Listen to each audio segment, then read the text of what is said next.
We started our journey flying into Las Vegas, where our group met up. From there, we rented a van and waited on my bags, which had taken a different flight 8 hours behind us. After reconnecting with my luggage, we made our way towards HAVASU, stopping off at the Hoover Dam to check out the sights and marvel at the scale and size of everything around us. Vegas to HAVASU is about a 3.5 hour drive, and we wanted to get a little sleep in before starting our first day, so we got back on the road. We woke up before the sun, grabbed all our gear, and stopped to take in the view before getting on the trail. The hike from HUALAPAI HILLTOP to the village of SUPAI, where you check in, is 8 miles with another 2 miles to reach the campsite, and can take between 4 to 7 hours depending on your group and gear. There are options to have your gear taken down by horse, or you can even fly down by helicopter, but we didn't want to miss out on all the amazing sights on the way down. Watching the sun come up over the canyon walls and light up the valley was amazing, and helped me forget about the restless night's sleep in the van. Packing correctly is very important for a lot of what you'll be doing on this trip, and I'm not ashamed to say I didn't do a good job of it at all. My buddy Kirby had the right idea though, and he has a great video explaining a lot of that on his channel, Another Random Oliver. Make sure to check that out by clicking the link below in the description. Needless to say, seeing all the horses passing us by had me re-evaluating everything I'd packed in my bag.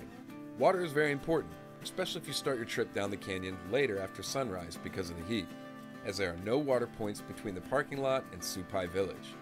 But then we arrived at SUPAI. We checked in and got our passes and tent markers, took a quick break, and then got back to the trail as we were so close now and anxious to see the waterfalls. There are 5 waterfalls in HAVASU Reservation, each one worth spending some time seeing. From SUPAI on, the trail got quite a bit easier, with nice stops along the way to see HAVASU Creek running by and under bridges as well.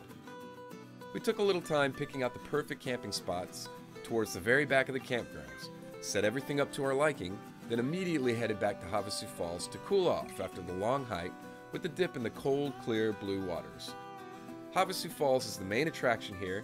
There's plenty of reasons why. With amazing rock formations, shallow pools to swim in, and multiple spots to lay out in the sun or shade, it can be easy to lose track of time here and just enjoy your surroundings. Make sure to cross the pools and check out the hidden area up the small hill, and if you're brave enough, swim behind the waterfall to see the small area under the rocks. Be careful, in some areas the rocks can be pretty rough and unforgiving. I found out the hard way. We spent the majority of the rest of the day there at the falls exploring, swimming, and laying in the sun before heading back to camp before the sun went down. Sunset in September at HAVASU is around 6:30 p.m., but it can get darker sooner because of the canyon walls blocking out all the light. As a heads up, there are 4 latrine locations evenly spaced out around the campgrounds. There are no showers or wash facilities, however, but a jump in the nearby creek will freshen you right up when needed. Bring some biodegradable soap with you, like we did, and problem solved. We filled up our water bottles and camelbacks at Fern Spring, the water source near the start of the campgrounds, and started making dinner and reflecting together on the day and everything that we had seen. We made a point to walk down to MOONEY Falls and take a look over the cliff to see just what we had in store for us the following morning on our trek out to the Narrows and the Colorado River.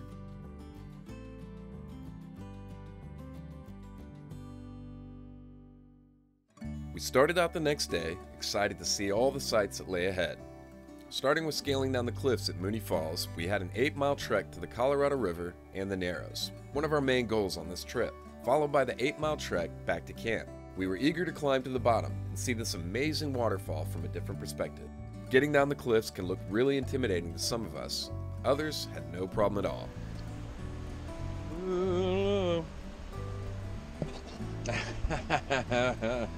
Stepping into the darkness was thrilling, and I couldn't wait to see what I'd be coming out to on the other end.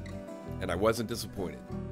MOONEY Falls is over 200 feet high and the largest waterfall at HAVASU. Climbing down this part of the canyon is the only way to get to the trail that takes you all the way through to the Colorado River, the Narrows, and the other waterfalls along the way, but it is totally worth it. This climb can be tricky, so be careful as everything is wet and you must use chains, bolts, and old ladders to navigate the rest of your way down. This is a short climb down, but is considered semi-technical, and it is a straight drop on a sheer cliff face. You can see the years of wear all the climbers have left on the rocks and the ladders. Once getting to the bottom, you can really appreciate the scale of the waterfall. If you get close, you're gonna get wet as the water sprays off in every direction for quite a distance. We made sure to take a second to appreciate it and congratulate ourselves on making it down safely. HAVASU Creek has changed courses many times throughout the years due to flooding, so it may be worth checking the main website for information if there's been any bad weather before your trip. The canyon had recently flooded before ours, and we could see evidence of that all around us as we made our way further down the trail. Crossing rivers and passing small waterfalls, we settled into our pace and began to relax to our surroundings the further away we got from the loud crashing of the waterfalls behind us. Overgrown vegetation, spectacularly shaped rock formations, small caves and tunnels, and even small cliffs and ravines we had to climb or jump over made our trek even that much more interesting. There are tons of spots to stop and appreciate the vast spaces that open up to give you views of the entire area. There's really so much to see on this hike, it can be easy to fall behind on your time allotment, which is really important to manage if you don't want to be scaling Mooney Falls cliffs in the dark when you get back. So we pushed on, as there was definitely no way we were going to miss out on seeing the Narrows or the Colorado River. This 16-mile round-trip hike is considered pretty tough. There can be up to 10 water crossings, the trails are not clearly marked everywhere, and changes in elevation are frequent, some of which require ducking through low caves and under or through bushes and vegetation. But it wasn't too long before we could sense that we were close. The canyon wall began to change and look different as we could see the sun shining in from the larger space opening up ahead. We had finally arrived at the confluence. The swirling of the muddy Colorado River and the clear turquoise of HAVASU Creek is a wonderful sight to see, and we couldn't wait to get all the way down there and explore all around.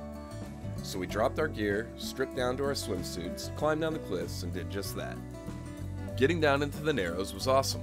It's a popular stop for rafters heading down the Colorado River. The canyon walls slim down to a single point that you can wade up to before it gets deep enough that you have to go ahead and commit to diving on in the icy blue waters. Oh my god, that's cold. But if you get there during the right time of the day, you can warm up at various spots against the canyon walls, where the sand and rocks have collected from the currents and formed little shallows, perfect for laying out in. Not very many people make it all the way out here each day from HAVASU, so if you're lucky, you might get the area all to yourself. Walking back upstream, you can make your way through the smoothed out canyon walls to the small waterfalls at the start of the Narrows. It's a perfect spot to stop and get some good pictures, relax, and take in all the surroundings.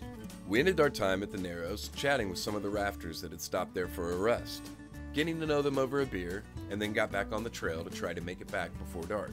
There was just too much to stop and see on the way back, even though we'd passed it all once before. All in all, day 2 was a great success. We were all glad we had decided to make the long trek out to the Narrows to enjoy an experience not many people get to have. I would highly recommend planning for this if you come down here, and doing it yourself if you can. Make sure to bring your camera. Day 3 was our free day for exploring, resting, and enjoying HAVASU.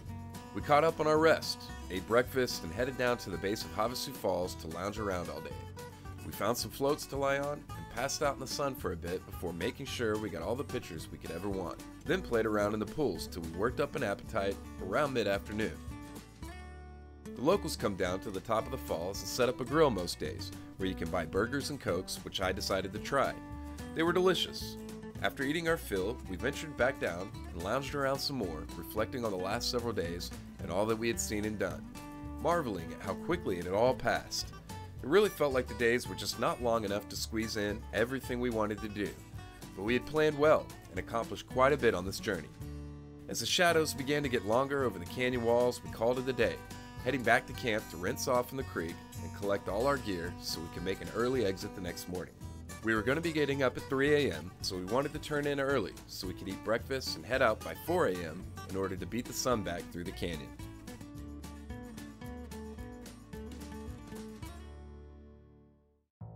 Day 4 was largely spent making our way out of the canyon and back into town.